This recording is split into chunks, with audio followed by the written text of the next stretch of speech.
Hello, welcome back to my fave fanfics. Here, I post, well, my favorite fanfictions, if that wasn't obvious. I do hope you'll enjoy them as much as I do. Please like and subscribe for more content. Without further ado, let's get started.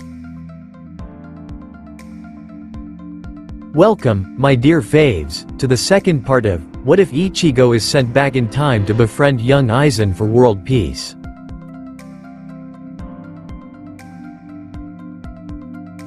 Chapter 6. Ichigo led Sosuke, the small group of children, and the bound man to the Gote 13 barracks. It was very late, and the streets of Sariniste were quiet. The gibbous moon hung low on the horizon, about to set. Sosuke's eyes narrowed when he saw Ichigo's destination, but he said nothing. The little girl had started to stumble on their journey, and Ichigo picked her up and carried her in his arms. She was stiff at first, but gradually she relaxed against him and fell asleep, her head resting on his shoulder. Ichigo turned into the central courtyard of the 13th Division and pounded on the doors of the captain's quarters. "Hey Jashiro," he called. "Wake up. We've got an urgent problem for you." Lights flicked on in the barracks, and there was a rush of pounding feet. A small blonde girl in a Shinigami uniform appeared at a door, scowling. "Hey, what are you doing, disturbing the captain? He's not well, and he needs his rest." Quote. Another light flicked on, and from another door emerged a tall, dark-haired Shinigami with a goatee, wearing a white headband. "Shut up, booger breath," he bellowed in a voice that rattled the windows of the sleeping courtyard. More lights began to turn on. "You're the one who's disturbing the captain. Look at all the ruckus you're making." Quote. Enraged, the girl leapt up and placed a well-aimed sandal right in the middle of his face, squashing his nose. "Yow!" he shrieked, swinging at her. Ichigo backed away as the two began to engage in a knockdown, drag-out fight right there in the middle of the courtyard. Sosuke looked on calmly with a hint of bemusement, and the Rukongai children shrank back, clinging to each other. Finally, Ichigo let out a short blast of Ryotsu, and the two combatants stopped in mid-fight to gape at him. "Kion, Sentaro, stop your squabbling and go get Yukitaki. We have an emergency for him." Sentaro grimaced. "You're an academy student. Do I know you?" Quote. "I don't know him," said Kion, jutting out her chin aggressively. Ichigo waved his hand. "I'm Ichigo," he said, "and what matters is I know you two clowns. I don't want to say it again. Go get Captain Yukitaki, now." He reinforced his command with another blast of Ryotsu and the two Shinigami scurried away.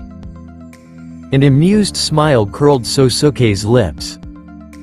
"I've never seen anyone, much less a mere academy student, manage seated officers that way," he said with approval.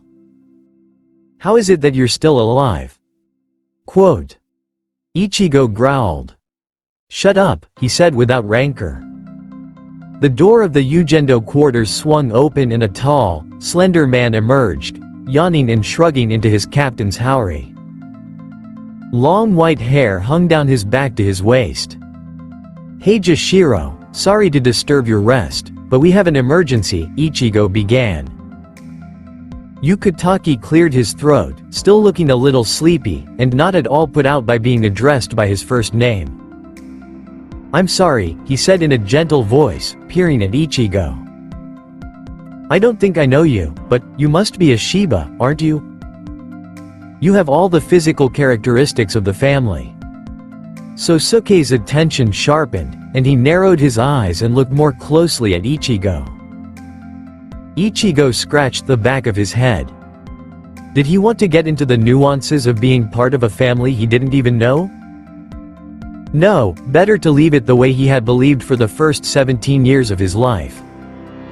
"No, I'm Kurosaki Ichigo, at your service." This is Aizen Sosuke, we're both academy students. Yukitake smiled. Ah, now I understand, I've heard of you both. He glanced from one to the other. The Terrible Two, they call you, he said, smiling warmly. I understand you're both supposed to be captains one day. Now it was Ichigo and Sosuke's turn to glance at one another in surprise. Ichigo shrugged. Who I am doesn't matter. What matters is that this man, he indicated their captive, is guilty of assault, human trafficking, and murder in the outer Rukongai, and nothing is being done about it. He set Hisana down on shaky legs. This little girl is a victim, and I brought her here to testify. He crossed his arms over his chest. These children demand justice. Yukitake's brow furrowed in concern. Kurosaki-san, these are very serious allegations. But if true, this man has much to answer for. Have you gone to the village elders? Quote. The village elder is a criminal and this man works for him. Ichigo shouted. The Gote 13 I know would not stand for such corruption. He noticed an edge of cynicism on Sosuke's face, quickly smoothed away. Yukitake hesitated, his gaze going between their captive and the young girl who stood looking at the ground, her hair falling over her face. Kion, who had been gaping in silence at the midnight conversation between their captain and the motley group of strangers, puffed out her chest and shouted, You louds! It's the middle of the night. How dare you disturb the captain with such a trivial matter? Quote. Sentaro, standing beside them, glared at her and retorted, I'm the one who was trying to keep these ruffians from waking the captain. You're the one who woke him up and disturbed him. Quote. Kion's mouth fell open in fury. What? You went with me too when that orange-haired kid started ordering us around. Sentaro retorted, yeah, and why'd you let him do that? He's only a student. And he was calling the captain by his first name. That's disrespect. Yukitake interrupted softly just as they were about to start punching each other again. No. He's right to have come to me, he nodded at Ichigo. Very well. I will listen to your allegations. Kion, Sentaro, please set up the division courtroom for our guests. I'll get the room ready for the captain. Quote. No, I'll get the room ready.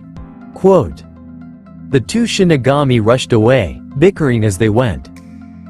The courtroom was a large, echoing hall with tall dark windows lining one side, benches and tables in the front, and rows of wooden chairs filling the center. Ichigo, Sosuke, and the children filed in. Their captive was placed at a table to one side, Kido shackles securing him to a chair. The man now looked thoroughly cowed, staring fearfully from Sosuke to Ichigo to Yukitake. About a dozen Shinigami from the 13th Division were also present, curious as to the impromptu trial that had roused them from their beds. When they were all seated, Yukitake turned to Ichigo. Now, Kurosaki-san, could you please start by giving us a statement? Quote.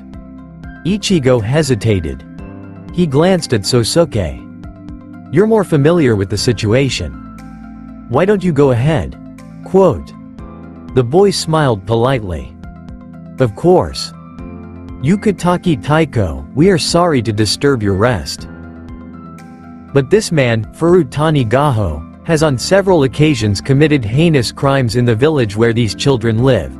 He went on in his quiet voice for several minutes, detailing specifics of victims, locations, and motive for each crime. Yukitake's eyebrows began to rise at the detailed recitation. Sosuke's face remained expressionless throughout the recital. Finally, he fell silent. There was no sound in the courtroom. Yukitake turned to the accused. Furutani-san, you stand accused of multiple crimes against the rule of law in the Seireiti. How do you plead? Quote. The man, whose terror had been increasing with every calm word from Sosuke's lips, looked around him in panic. Aye, he stuttered. His eyes darted from Yukitaki's to Hisana's to Sosuke's, and he quailed when he met the boy's eyes. I can explain, he began. He started a rambling, half-coherent diatribe about how he was a trusted servant of an important man and how everything he had done was for a reason and based on orders.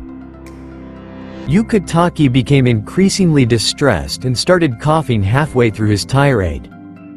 So you can see, there was a good explanation for everything, Furutani concluded. An explanation? Queried Yukitaki from the judge's bench, incredulous.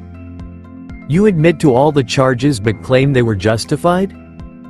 What is your explanation for attacking little children? Quote. No. No. He looked around like a cornered rat. I didn't do that. I would never, at least not anyone important, anyone that would matter to you, sir. He stuttered to a stop.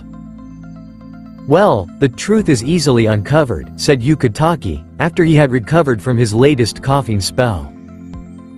It was clear he was angry, although he kept his voice calm. Crimes of this type leave behind a Ryotsu signature on the victim. I have been trained to perform this test. He gestured to one of the seated officers. Please act as court recorder for this session. He stood up, and his voice gentled as he dropped to one knee in front of Hisana. Hello, young lady. My name is Jashiro. May I have your name? Quote. Hisana, she whispered, hunching her shoulders. He smiled at her very gently. May I have your permission to examine you? It won't hurt. You actually won't feel anything. She gave a tiny nod. He took a deep breath and placed one hand on top of her head, closing his eyes. There was utter silence in the courtroom. What he was doing was too subtle for Ichigo to feel, but he noticed that Sosuke was watching closely. After a moment, Yukitaki stood up. He inclined his head to Hisana with thanks, and then strode to the bench, his face dark with anger. The test is complete, he announced, and establishes the accused's guilt. There was a susurration of whispered conversation in the courtroom. Yukitaki gestured to his officers, who rose, carrying Kido restraints. By the authority vested in me as captain of the 13th Division of the Gotei 13, I hereby sentence this man to life imprisonment. He banged a gavel. Court is now adjourned. Outside the courtroom, Ichigo looked with satisfaction at Sosuke. See? That's the way it should be done. Sosuke's face was placid, but there was an uncharacteristic glint of anger in his eyes, something Ichigo had rarely seen. They've had this simple test all this time? Do you know that I've been told that it's too complicated, it's too difficult to determine guilt, that it's one person's word against another? Well, Ichigo said, surprised at Sosuke's response. I thought you'd be pleased. You won. Justice was served. Justice? The boy said, coldly. Yes, this once alone. What of the other children this has happened to? If this is Seireiti's example of justice, the way the world is rotten to the core. Ichigo grinned suddenly. You know, he said, a very powerful man once said to me, only a loser thinks about the way the world is. A winner must always think of not the way the world is, but how the world should be. What? Sosuke raised an eyebrow. That's more eloquent than you usually are, Ichigo. I'll have to remember that quote. Yeah, you do that, said Ichigo, still grinning. Besides, I'm proud of you, Sosuke. You're starting to care about other people, like that little girl. Sosuke stared at Ichigo impassively. What happened to her has happened to others. Oh, said Ichigo, understanding what the boy wasn't saying. Given what he knew of Inazuri, it wasn't surprising that so many young children were victims. I'm sorry. The Shinigami really needed to answer for their neglect. So do you understand this was the right thing to do? Quote. They say the right thing to do is to follow the rules, Sosuke said in a tight voice. I think right and wrong are meaningless. It's only about who has the power. Not only, Ichigo began, but he was interrupted. I'm starting to understand more about what is going on and what needs to be done. Anger built in Sosuke's voice. The people in authority ignore everyone below them. What of the Spirit King we're supposed to worship and obey? Why does he allow these injustices to occur if he has unlimited power? A god should use his powers to make the world in his image. And if he doesn't take action, he doesn't deserve the trust his people have placed in him. Ichigo stirred nervously. This was sounding an awful lot like the Aizen of his current time. Rebelling against authority only works if you don't end up using the same methods that you found so unjust. Sosuke scoffed. All that matters is doing what it takes to win against these people. Then you won't really change the world. You'll just exchange one set of unjust rulers for another. If one is strong enough, one can make change. It's all about developing sufficient power. But you can't change the world alone, Ichigo warned. You need friends and allies. Sosuke's face darkened subtly. Yes, no ordinary person can do it alone. This case came out the way it did because apparently you're a noble and you didn't tell me. Me? A noble? Ichigo said, puzzled, his grin fading. You mean that comment he made about me being a Shiba? He shook his head. Nah, I've heard that before. Apparently I'm the spitting image of Shiba Kyan, some noble officer here. But I've never even met the guy. Sosuke's eyes were still narrowed. What else are you not telling me, Kurosaki Ichigo? He studied the older boy's face. You addressed the 13th Division captain familiarly, as though you knew him. You even knew the names of his seated officers. Yet they claim not to know you. What is your secret? It's past time to tell me. Me? Ichigo asked again, but this time, he realized, Sosuke was getting uncomfortably close to the truth. And he was a terrible liar, while Sosuke was a known genius at reading people. This was bad.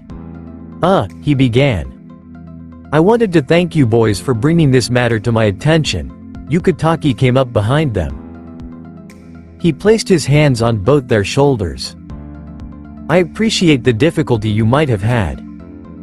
Sosuke addressed Yukitake directly, his polite mask on his face once more. Yukitake Taiko, the difficulty is that there are many more like this man. Yukitake gave a long sigh that ended in a cough. Unfortunately, I'm aware of that. All we can do is the best that we can. I could easily bring in a dozen or so of the worst offenders. Sosuke watched Yukitake carefully. I'm sorry, I can't authorize vigilante efforts. I'm sure you understand. Yukitake was looking rather pale, Ichigo noted. He coughed again, and it turned into a coughing jag. He bent over and placed his hands on his knees. Sentaro and Kion came running over. Captain. The stress has been too much for you. Kion glared at the two boys. Can I send these two hooligans away? Quote. I'm going to send these bastards away, bellowed Sentaro. Let me take you back to your bed. Quote. No, I'm going to take him back to his bed. Quote. Yukitake continued coughing and hacking uncontrollably, and Sentaro and Kion closed in on him protectively and led him away back to his sleeping quarters. Sosuke watched coolly as he was led away. You see? The privileged protect their own. Ichigo winced. Man, what does it take to satisfy you? You got what you wanted, didn't you? Then his eyes narrowed. Or didn't you? Maybe this was all a ploy for you to go all Lord of the Flies and start building up a little gang to do your dirty work. Sosuke looked hurt, and slightly puzzled, and Ichigo realized he probably didn't recognize the literary reference. After all, the book hadn't been written 100 years ago. Sosuke said very softly, "I thought you said I should find friends and associates." An uncharacteristic expression of pain showed in his eyes, quickly masked. Ichigo rolled his eyes in exasperation. Could he really have taken Ichigo's words so wrongly? You don't find friends by blackmailing them into it or by starting a gang. You do it by helping people, by standing beside them, by joking around with them. But Sosuke's eyes turned cold. Joking around? Like you want me to do with Hiriko? More meaningless, juvenile efforts with worthless individuals? His face closed down.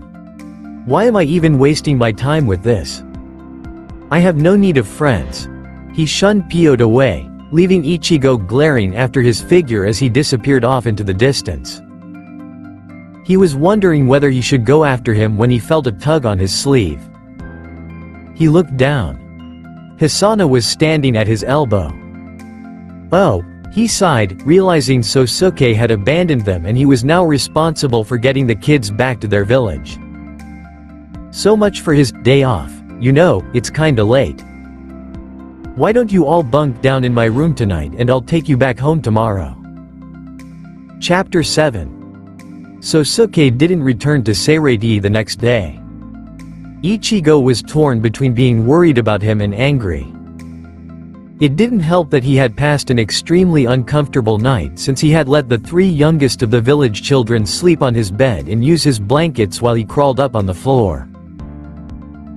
Then in the morning, he had to get them all fed breakfast, and that meant arguing with the cafeteria staff who maintained that non-students were not eligible to eat in the dorm dining halls.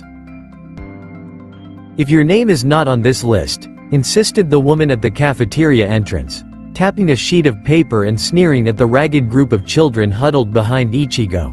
Then you are not allowed to eat the food provided by the Shinigami Academy. She crossed her arms. Period. Ichigo sighed. Bureaucracy, it seemed, knew no temporal boundaries. Finally, he got everyone fed and was leading them across the street to take a turn in the bathroom when Shinji happened by, spotted them and burst out laughing.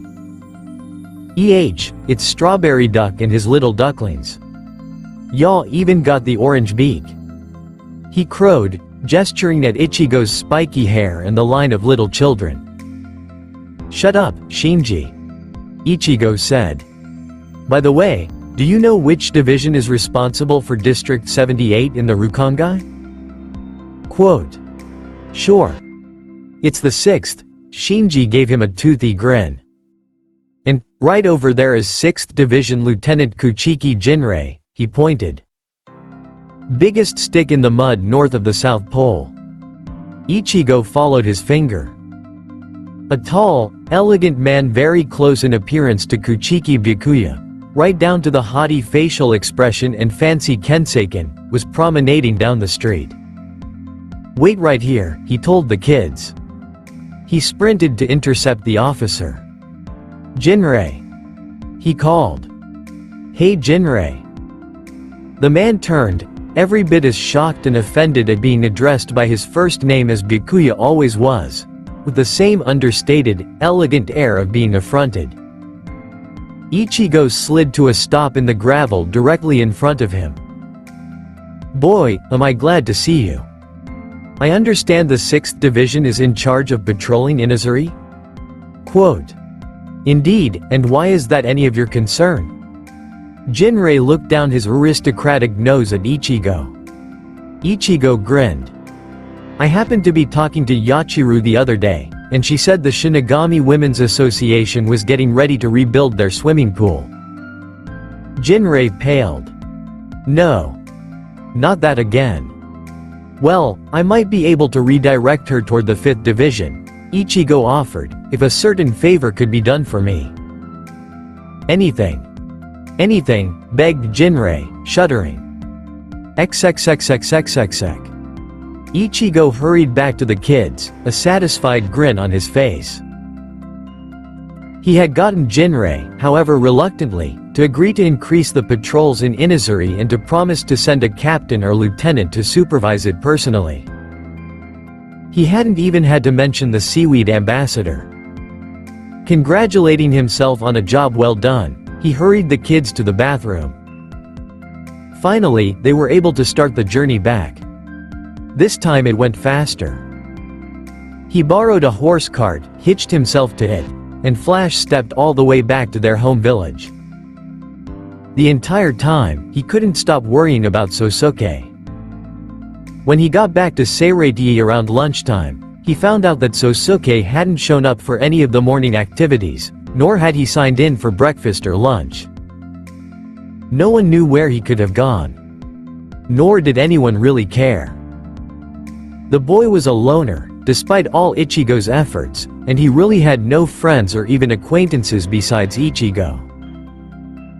As Ichigo rushed from building to building trying to figure out where Sosuke might be, he spotted a familiar figure. "Kuritsuchi Mayuri!" cried Ichigo. "Yes? Who calls my name?" asked the man, slinking closer. "Hey, you're just the brilliant scientist I've been looking for," declared Ichigo. He eyed the young man. He appeared somewhat human, unlike his future self, although there was still that deranged, vacant expression in his eyes. Odd black bands circled his eyes and what looked like headsets covered his ears. "I bet you have surveillance equipment all over Soul Society, am I right?" Quote. Mayuri started. "And what if I do?" Quote. "I've been sent on a school project from the Shinigami Academy, to detect and track all the students," said Ichigo. "You know how to do that, don't you?" Quote. Mayuri's eyes glittered. He muttered to himself, at last. "Someone who truly realizes that I am ahead of my time. Yes, it can be done with machines. Last month, I invented this machine called a computer, that runs programs called software, and just last weekend I created the iPad." "Yes, yes," Ichigo said, encouragingly. "I bet you've also invented face recognition software." "Why yes, how did you know?" mumbled Mayuri. "Listen," said Ichigo, "I have a job that can only be done by an incredible genius." 2 hours later, Ichigo was still frustrated. Although he had seen far too much of the Captain Commander clipping his nose hairs in his bathroom, and he really needed brain bleach after viewing 2 weeks of the nocturnal activities in Shunsui's bedroom, for some reason, Sosuke hadn't appeared anywhere on Mayuri's equipment. Leaving the mad scientist cackling to himself in his tiny garret, Ichigo returned to his search. Time to go back to the old-fashioned method. Running around and asking people. He was truly flabbergasted by the degree to which Sosuke was isolated. No wonder he turned evil. It must have been a pretty lonely life. Ichigo frowned. He was determined to change things this time. Not only for all of Soul Society and his friends, but also, especially, because of Sosuke himself. He remembered the emotions he had felt in Aizen's sword during that battle. Not only loneliness, but also a weary and bitter sorrow. A long-time, resigned sadness. The sadness of someone who had long ago given up. During the few months he had been hanging out with Sosuke, the sadness had faded a little. It was almost as though sparks of hope had been lit inside Sosuke's dark soul, that he had started to believe there might be a chance of moments of happiness and companionship, that the world was not entirely a black and evil place, that there might be room for goodness now and then. Ichigo scowled to himself. He would just have to stick very close and keep Sosuke from doing nutso things like he had seen him doing last night. He shook his head. Sosuke needed him, that was all. And he would be there for him. After crisscrossing the entire academy and several large parts of the city, Ichigo was catching his breath by one of the fountains when he had a brain flash. He remembered Sosuke had a favorite spot in the hills just outside the walls of Sariniste. It was a secluded clearing in the eastern forest, overlooking a small but perfectly round lake. Sosuke loved to sit on a natural ledge, a grassy nook shaded by trees just above the lake.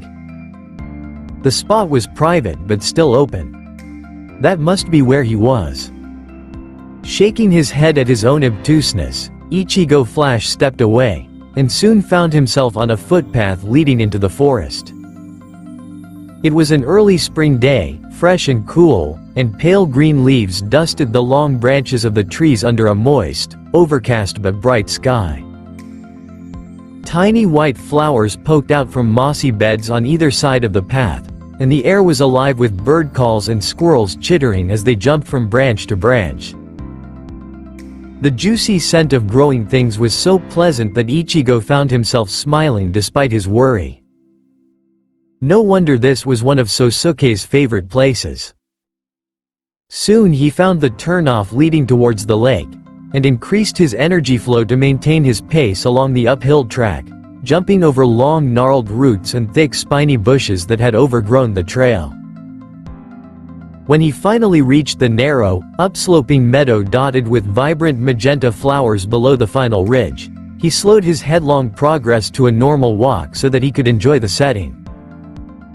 An erratic breeze ruffled his hair, and the aromas from a multitude of plants tickled his nose. He took a deep breath, fixing the pleasant scene in his memory before he moved on.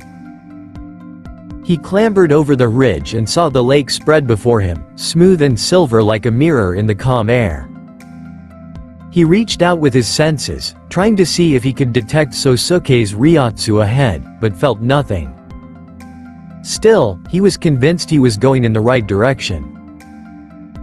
He turned sharply to his left and scrambled up the steep hillside, grabbing hold of tree roots and scrabbling fast over the pebbled ground to keep from sliding backwards. At last he reached level ground, clambered over a final rocky ledge, and there, on a grassy outcropping overlooking the lake, was Sosuke, looking very young and small as he sat at the edge of the overhang, hugging his knees to his chest, the brisk wind tugging at his messy brown hair. He was gazing out over the silver lake, and Ichigo could see his profile dark against the gray sky. He had removed his glasses. Ichigo released a little of his Ryotsu to give him warning, and then walked over the long grass to his friend. He settled himself beside him. "Hey." Sosuke glanced up at him, brown eyes bare without his glasses. His eyes looked a little red and very bright. "Ichigo." There was silence between the two of them for a few minutes. Ichigo scanned the lake. There was something about the smooth expanse of water that was exceptionally peaceful. He could feel his muscles relaxing and his heart rate slowing. Sosuke said softly, "Have you come to tell me you can't be my friend anymore, now that you know what I'm like?" Quote. "Wah," Ichigo began, then ran a hand through his hair. "No, of course not." He hesitated. "No, I wanted to say I was sorry. I shouldn't have made those nasty comments last night." Sosuke pulled a blade of grass from the turf and twisted it around his fingers. "It's fine." "No, really," Ichigo insisted. "I admit that I've always had a tendency to think the worst of you, and it's just not fair." Sosuke tilted his head and looked straight into Ichigo's eyes. "Yes, for some crazy reason you seem to think of me as a villain of some sort. I can't imagine why. And yet you still seem to want to be around me. That's what I don't understand." Ichigo felt the old exasperation rising. Sosuke always seemed to be right for the wrong reasons. "Why won't you believe that I like you and feel responsible for you?" he demanded. "I never said you had to be perfect. If I'm not perfect, my enemies will find a weakness that they can exploit." Ichigo rolled his eyes. "Not again." I thought we'd gone over this before. Now Sosuke was amused. Are you truly telling me that I should cease striving for perfection? He asked. Haven't I seen you relentlessly striving to become stronger? Quote. Yeah, Ichigo said. That's because I have people I need to protect. He turned his mind away stubbornly from his sisters, his friends, all the people who were doomed to die in the future. Sosuke eyed him. It seems to me there really isn't anyone you need to protect here. All that was in the past. Ichigo felt his ire rising again. It was the future, not the past, and Sosuke still didn't understand. What about you? He said pointedly. Hasn't it occurred to you I want to protect you? Quote. Sosuke lay back on the grass and put a blade of grass between his lips. Have I said that I need protecting? He asked in a soft voice. You don't have to ask. Cried Ichigo. I'm going to protect you even if you don't ask. Quote. Sosuke looked away and silence fell between them for a moment. Then he rolled to one side and fixed Ichigo with his dark gaze. I arranged it so the execution was stayed, he said softly. What? Asked Ichigo in confusion. What are you talking about? Quote. Sosuke gave him a gentle smile, shook his head, and rolled his eyes upward. What does it take? He asked the sky, mockingly. I go through a tremendous amount of trouble to accomplish the task he asked of me, hours of casting detailed and precise illusions, all to do exactly what he wanted, and now he doesn't even remember what it was. He rolled over. No wonder I've never felt the need to obey a code of ethics. Ichigo stared at him with his mouth open for a few moments until it finally hit him. Takeo. You arranged that he wouldn't be executed after all. Quote. Wow. That's great, Ichigo enthused. That's awesome. Thank you. He grinned widely. One life saved, even if it was Takeo's worthless one, was a definite step forward. Were some of his ethics, lessons, taking root after all. Thank you very much. I really appreciate it. You're welcome, Sosuke said with a small smile. How did it work? I mean, you said it was difficult. Yes, I had to work with many people in the judiciary to get the paperwork undone and the new process in place. But I finally completed it yesterday. A genuine smile blossomed on his face, and Ichigo found himself returning it. They grinned at each other like a pair of idiots before Ichigo said, so come on now, didn't it feel good? Quote. Sosuke gave him a blank stare. Feel good. Quote. I mean, is that like the first unselfish thing you've ever done in your life? Sosuke's mouth drooped in a mock pout.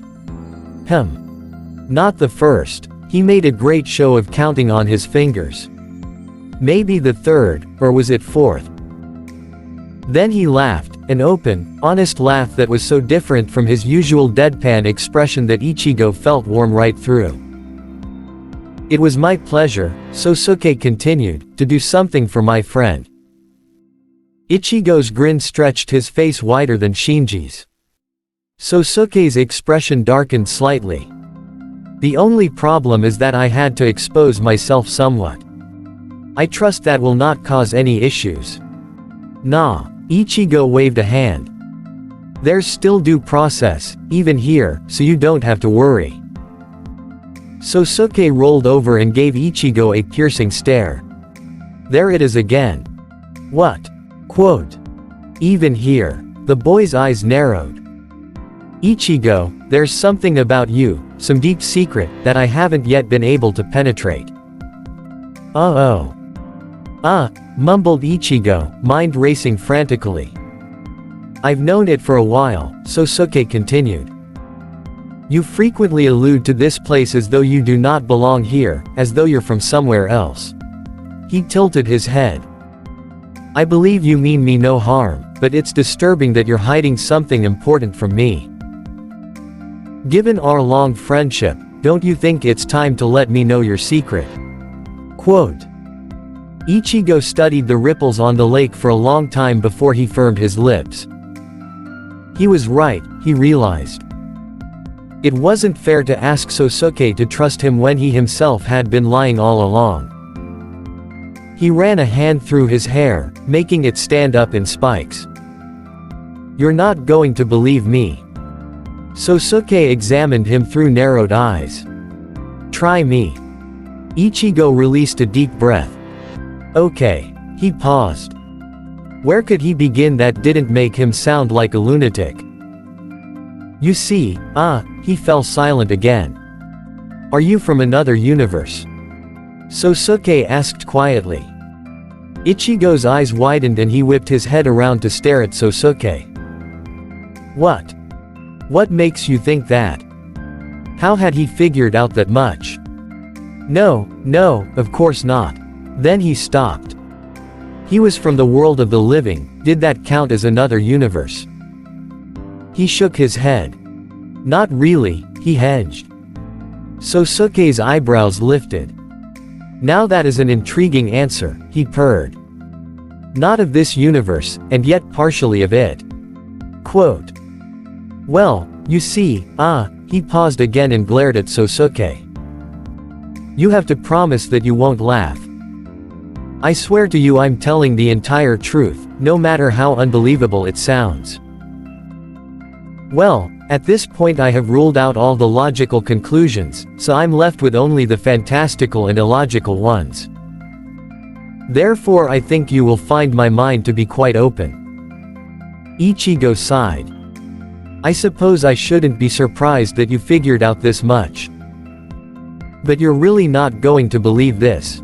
He took a deep breath, ran both hands through his hair, and turned to face Sosuke. I'm a time traveler. I came here from about 250 years in the future. After that bombshell, Sosuke stared at him in silence for a while, eyes searching his face. No, he said at last. Ichigo gave him a lopsided grin. See? I told you you wouldn't believe me. Sosuke continued to stare at him, and Ichigo recognized the expression he wore when he was thinking furiously. He must be calculating this story against all the little things that Ichigo had done, the little errors he had made, all the things he had let slip. But time travel is impossible. It's merely fantasy. Have you been reading Urashima Taro? Quote. What's that? Ichigo said, confused. The old legend of the fisherman who does a good deed and is rewarded by being cast out of his time. He sneered faintly. No good deed goes unpunished, after all. Never heard of it, Ichigo shrugged. I don't really understand how time travel works myself, but we use magic that defies the laws of physics after all, almost as though we were in a manga, so is a temporal spell too hard to conceive of. Quote. Sosuke looked confused. What's manga? Then his gaze hardened. Never mind. Let's not get distracted from the main question here.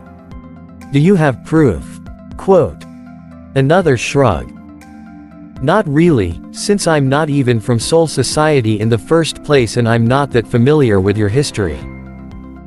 But you've noticed it already. I know a lot of the Shinigami personally in the future. That's why I call them by their first names. Sosuke stared at him for a long moment, still calculating. If one assumes that the impossible may be possible, then yes, it does fit with all of your behavior. His eyes narrowed again. Unless you have been setting up an elaborate plot. Ichigo scoffed.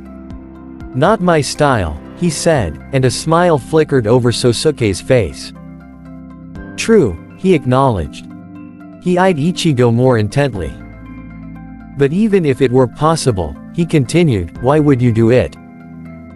Why would you come back to this time? Why? Realization dawned in his eyes. You came back for me, didn't you? Sosuke whispered. To stop me, something began to burn in his eyes.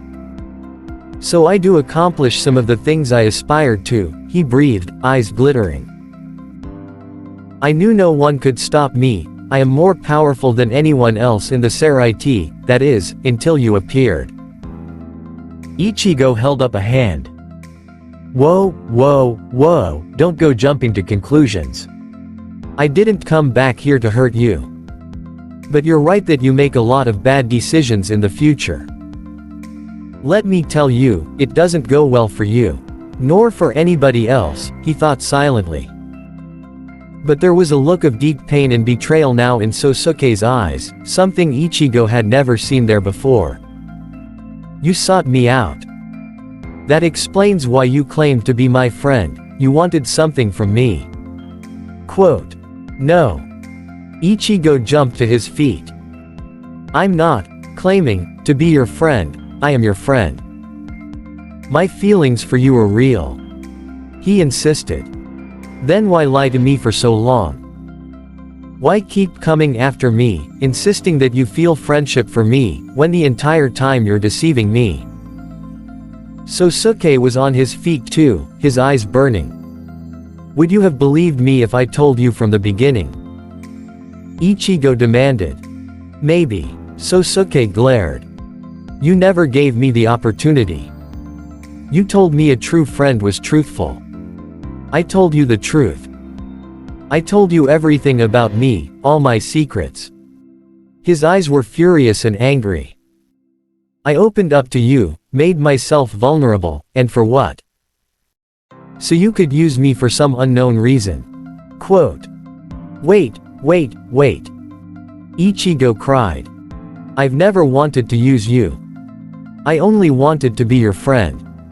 I'm gonna explain everything. You have to listen.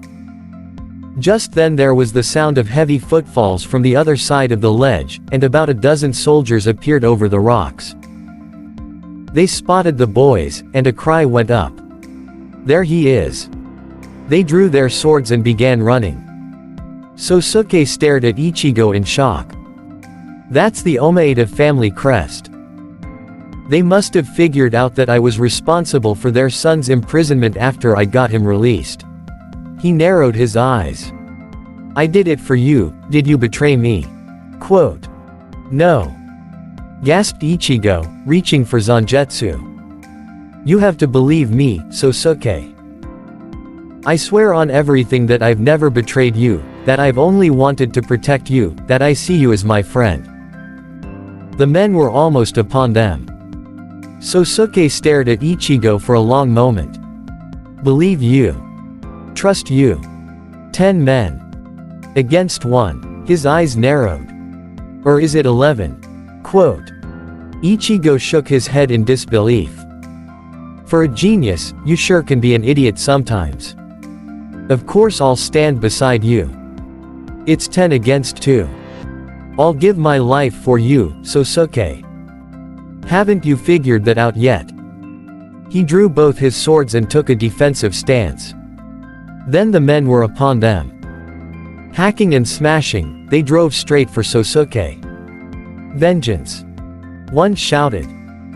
To Ichigo, he yelled, stand clear, boy, and we'll spare your life. We're only after the traitor there. Ichigo bared his teeth and shouted as he gave a great sweeping blow with his smaller sword and plunged it straight into the breast of one of his opponents. You'll have to get through me to get to him. To Sosuke, he panted, stand back to back. That way they can't get around us, and we can't lose. Sosuke dispatched one of the soldiers with a single blow, calm now in the midst of battle. He glanced at Ichigo, eyes pensive. Very well, he murmured. He parried a blow and thrust deeply past another opponent's guard. The man pivoted and took the blow in the side, then leapt backward, and 2 of them came at him at once. Sosuke's figure blurred, and all at once he was somewhere else.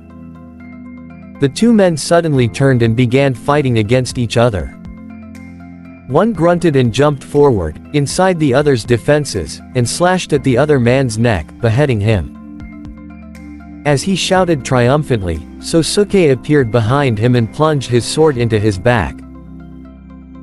Kyoka Suigetsu, Ichigo realized in a dim part of his mind, and then he had no time to think as three men attacked him at once. Getsu ga Tenshou, shouted Ichigo and swung his huge black blade with tremendous force, smashing two of the men into oblivion and leaving a crater in the ground where they had been. When the dust cleared, he looked up only to see one of the enemy, face contorted, about to smash his sword directly on top of his head. He ducked and the blow sliced into his arm, slicing off a strip of his flesh and spurting blood into the air. Brilliant, burning pain ran down his arm in a scorching line. He gasped, his left arm suddenly hanging limp, and managed to take a step backwards while swinging his sword at the man rushing him. He connected mostly by blind luck, and the man gasped, clutched at his chest, gurgled, and slid to the ground as Ichigo pulled his blade loose. Blood coated the blade and dripped over the man's robes. The captain of the guard came forward and faced Ichigo. "Don't think it'll be so easy to defeat," he shouted. "Although I have no official rank, I have achieved Bankai.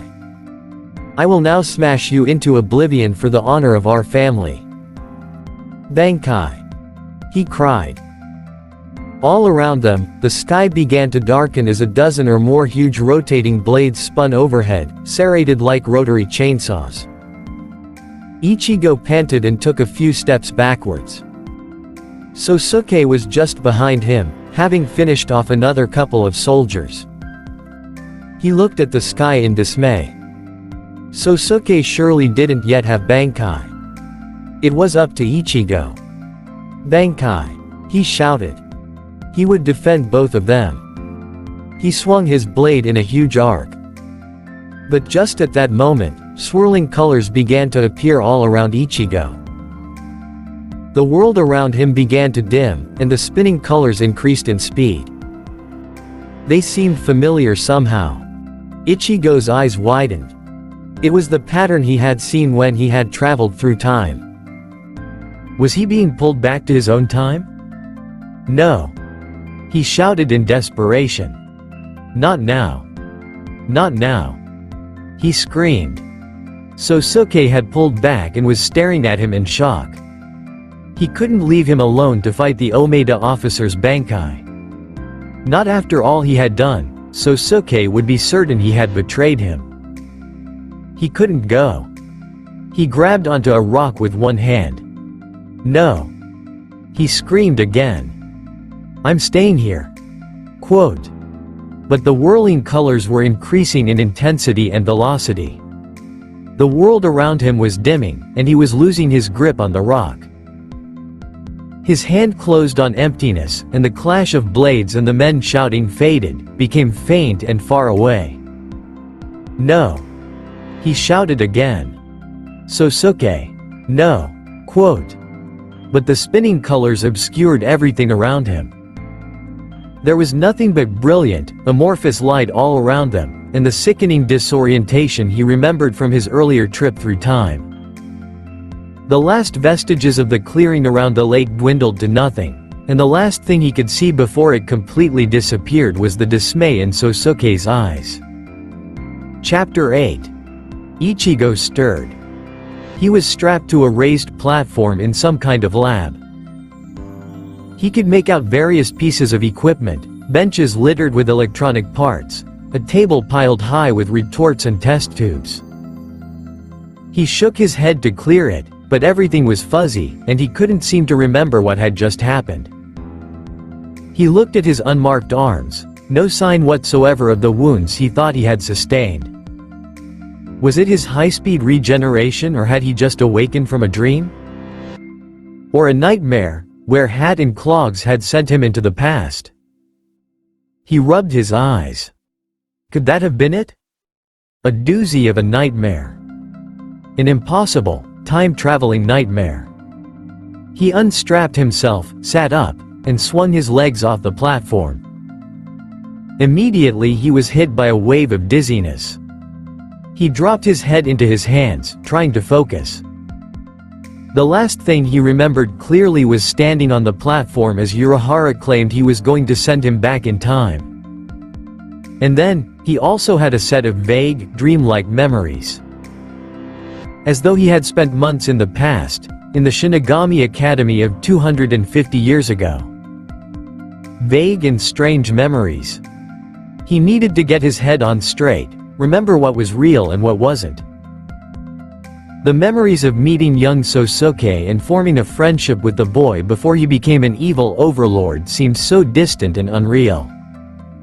Did they ever even happen? The lab swam around him and he blinked a little. It must have been wish fulfillment. He now remembered the 21st century so clearly. The war against Aizen and Bach, people dying everywhere, watching his friends bleed out in his arms, Sariniste in ruins. They were desperate. Which was why he had agreed to Hat and Clog's crazy suggestion. He should have known it wouldn't work. He must have been knocked out by the side effects and been unconscious, dreaming everything that he thought had happened. He looked around, blinking, trying to bring everything into focus. It looked like Urahara's lab. Two men approached from across the room. One of them wore a familiar striped hat and clogs. "Welcome back, Ichigo!" shouted Urahara. In an aside to the other man, he muttered, "See? I told you it would work." But something was different, very different from how he remembered Urahara's lab. As he stared around the room, he realized the spirit particle density was higher than he was used to in Soul Society. It was a density he could only remember feeling once before. "Wait!" he cried. "We're in the royal realm." Quote.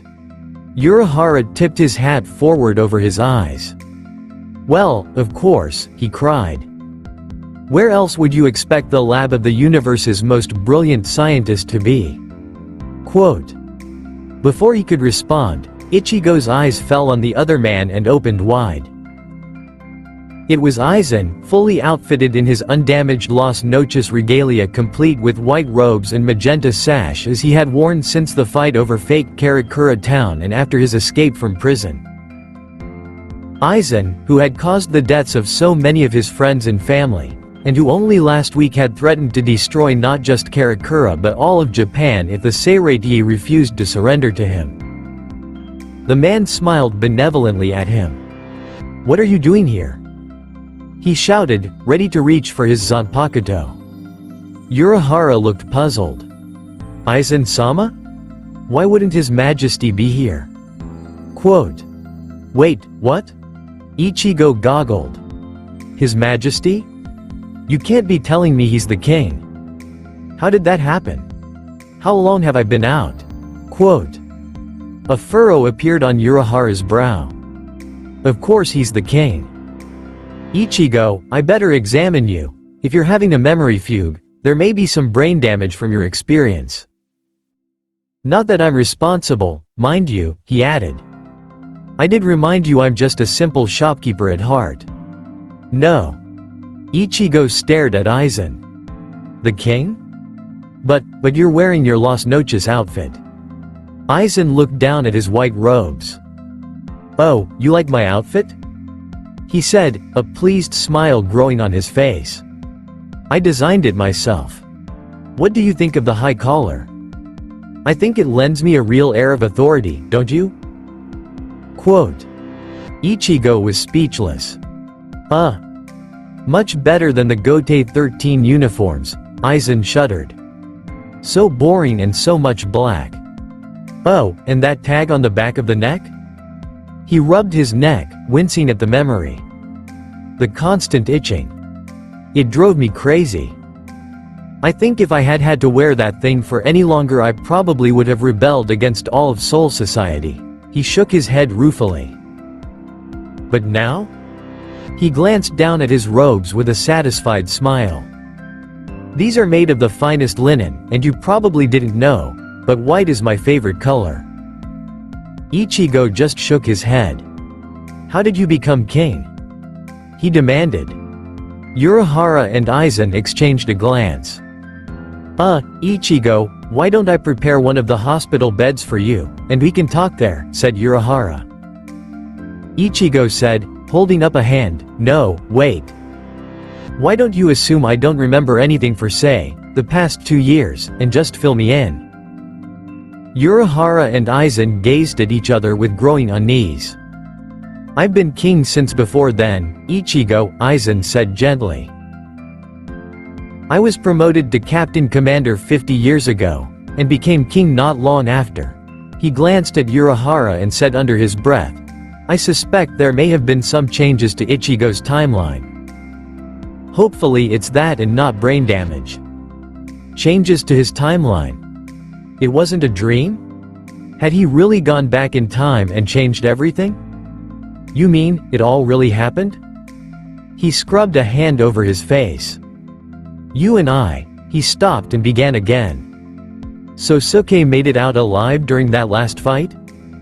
He didn't think I was betraying him, leaving him alone to face that guy's Bankai? Quote. Aizen laughed. I'm glad your memories are returning.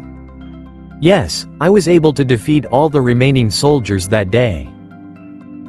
Remember, even without Bankai, Kyoka Suigetsu is an extremely powerful Zanpakuto. None of them stood a chance against me. And as to you disappearing? He shrugged. I knew it was not in your nature to betray me. I was both surprised and sad for a long time, but when you didn't return, he smiled very gently. I realized it was time to move on. Ichigo shook his head, still unable to fully believe it had not been a dream. Ichigo, said Urahara, one effect of time travel may be disorientation. Your memories of last week in this time may seem more real. But you have to realize that your timeline has shifted, and those memories no longer reflect reality. On the contrary, everything you did in the past did happen in the current timeline. Ichigo rubbed his head slowly. He needed to find out more, to orient himself. So, he continued, turning back to Aizen, you were the captain commander? What happened to Yama Jii? Quote.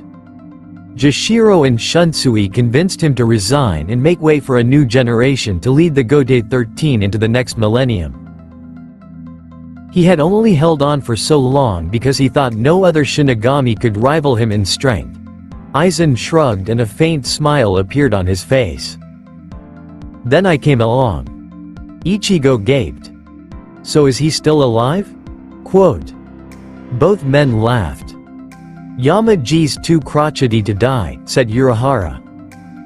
Aizen added, he's got a very pleasant retirement cottage by the lake where he's still holding his monthly tea ceremony. He's a master at it, you know, and I always make sure to attend. The thought of Aizen and Yamamoto having tea together instead of confronting each other over a crater devastated by the flames of Ryujin Jaka took Ichigo a little time to adjust to. It's a big step from captain commander to king. He narrowed his eyes suspiciously.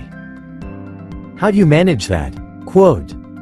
Aizen favored him with a gentle smile. In the course of my dealings with the royal realm, I realized there was something wrong with the Spirit King. I went to my old mentor Jashiro, whom I trusted implicitly, and he and Shunsui and I confronted the Spirit King and forced him to leave the throne. But the three worlds needed a linchpin, and I was the obvious candidate. Your old mentor Jashiro? Ichigo mumbled. Yes, surely you remember that momentous night when you introduced me to him? Aizen appeared amused now. You may not realize it, but that was a turning point in my life. Up until then, I had always assumed that all the upper ranks of the Gotei 13 were corrupt. But after you disappeared, Jashiro took me under his wing. I went to him with all my stories of injustice, and he gave me the authority to act. He told me later on that he had been distressed by the corruption and injustice throughout Seirei for many years, but due to his illness he was unable to take much action outside his own immediate sphere of influence. I became his right-hand man, his strong right arm, you might say. When I graduated, I was made lieutenant of the 13th Division, and as partners, we were able to root out many of the evils that had plagued Soul Society. Wait, said Ichigo, still struggling to process all this new information. Lieutenant of the 13th? But what about Kyan? Quote. Your cousin, Shiba Kyan? Aizen raised an eyebrow. He resisted promotion as long as he could, but after I left he finally had to give in and accept the position. He's still lieutenant today. The 13th is a good squad, he smiled fondly. Working with Jashiro, those were some of the best decades of my life. Ichigo couldn't stop shaking his head. I can't believe that Yukitake would work with you. Did he really know what you were like? Quote. Aizen laughed. Well, he did call me a sociopath once, he sobered. But he said that even sociopaths could become productive members of society, as long as they understood that working for the common good was in their own best interests. As you yourself told me so long ago, humans evolved to cooperate with each other. He smiled again, slyly. Jashiro taught me that power is given by one's underlings. It is the nature of all living things to find some being greater than themselves and place their trust in that being. That, after all, is how all kings are born, and how all gods are born. Given my abilities and ambitions, it made sense for me to work with others so that they would come to trust me and thus freely give me power and authority. He added, I have you to thank for opening my eyes to the rationality of that process. Without you, I believe I would have been driven by my emotions to seek out only solitude. As it was, my own ambitions and what was best for the three worlds ended up coinciding. Ichigo's head was still spinning. All this doesn't quite fit in with the devious bastard I met in the Shinigami Academy. He lowered his eyebrows. How do we know you're not just using Kyoka Suigetsu on everyone? Quote. Casting illusions on the entire world? Aizen inquired. It would be a lot of work. I think most people don't realize how much effort and care it takes to craft a convincing illusion. He tilted his head. Of course, my Zanpakuto has a devastating power, and could easily have been used for great evil. If I remember right, Ichigo challenged, in the academy you were still telling everyone it was a water-based Zanpakuto. Aizen laughed, unrepentantly. So I was. I actually continued the deception for many years, until one day I admitted the truth to Jashiro. I couldn't stand deceiving him any longer after he had been so good to me, in the face of such implicit and utter trust. I thought he would be angry, but instead he understood completely. He told me very gently that he could see exactly why I would keep a power like that secret. He shook his head at the memory. Jashiro has always been far too trusting. He told me that he was absolutely certain I would use it for good. He looked up and met Ichigo's eyes with a faint smirk. He was, mostly correct. The smirk faded. But he urged me to come clean with Sutaichu. I resisted at first, but who can deny Jashiro anything when he looks at you with that soulful, forthright gaze? There was something of a scandal, but with Shunsui and Jashiro backing me, all was forgiven. He straightened. We used the power to great success against enemies and criminals within Soul Society for many decades. Huh. Ichigo leaned back, thinking hard. That must mean there was no war then. They both looked worried again. You don't remember the Quincy War? Aizen asked.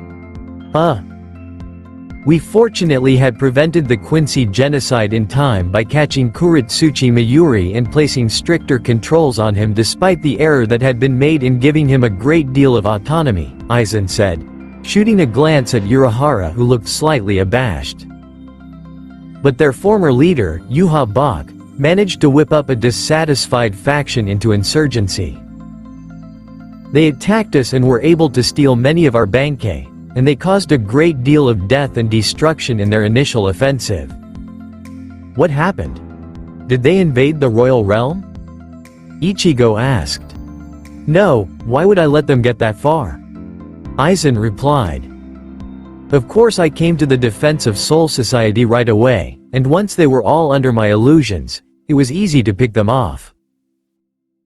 Additionally, with the help of some slightly unauthorized experimentation that Kazuki had been carrying out, we discovered a poison pill against the Sternritter's power. He smirked at the former shopkeeper. Ichigo grimaced. So it looks like you've gotten everything taken care of then. But I still need to know, why did you send me back in time? Quote. Urahara flipped open his fan. In the course of my research, I had discovered an instability in the fabric of the universe that appeared to be centered around you, Ichigo. Your parents were living in Karakura town since marriage between a Shinigami and Quincy was still forbidden in the Seireitei in those days, and something was creating an unusually high concentration of spirit particles in that community. I soon tracked it down to you. Ever since you were born you were causing an anomaly in the space-time continuum. Aizen smirked again. So we had you under surveillance since your birth, Ichigo. Ichigo frowned. How dare you spy on me? He cried. You're still the same, Sosuke, abusing your power as always, thinking the ends justify the means. We had to, Ichigo. Aizen's voice was gentle.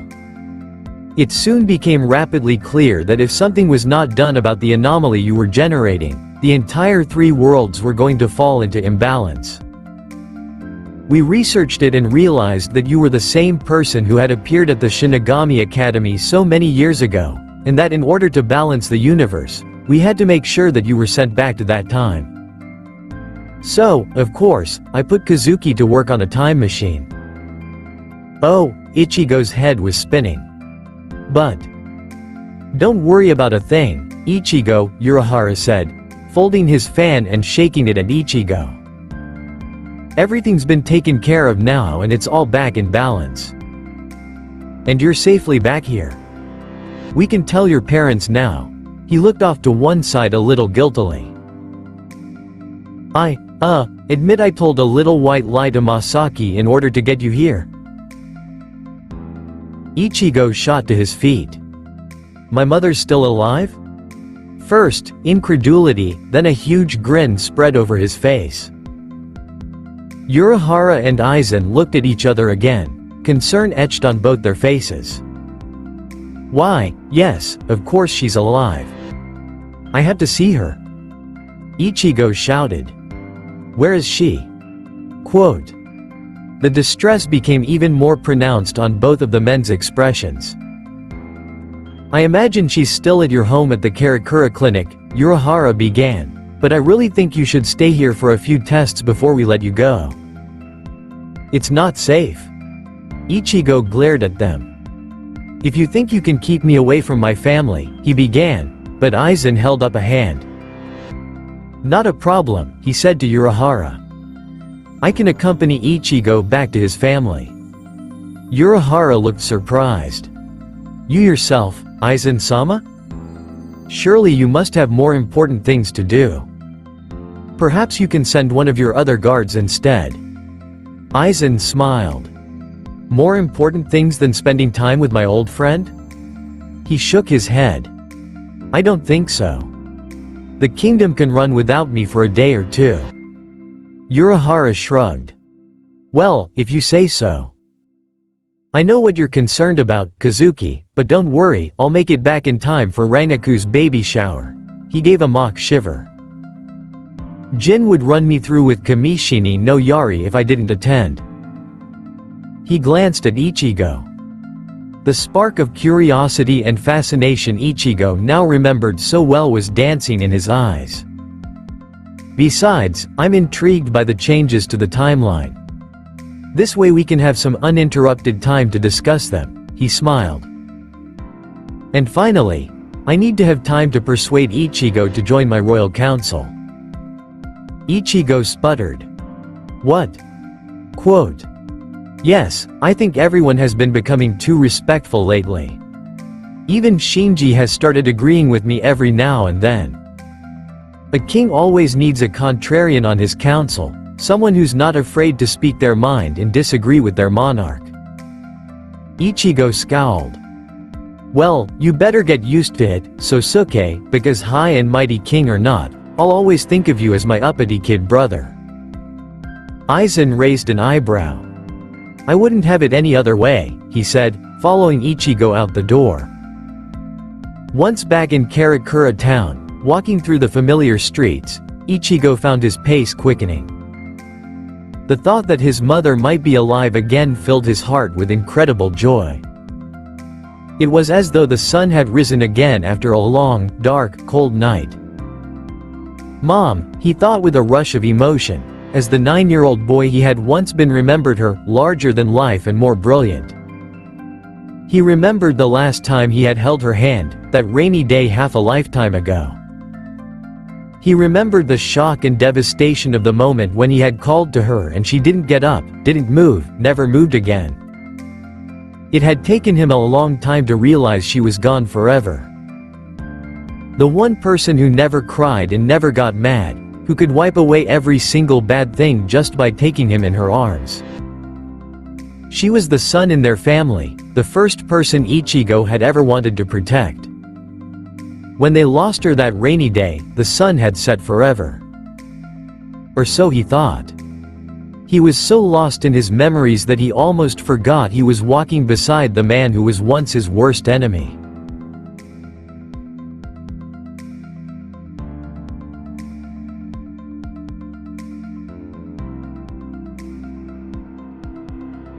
Unfortunately, this part is over.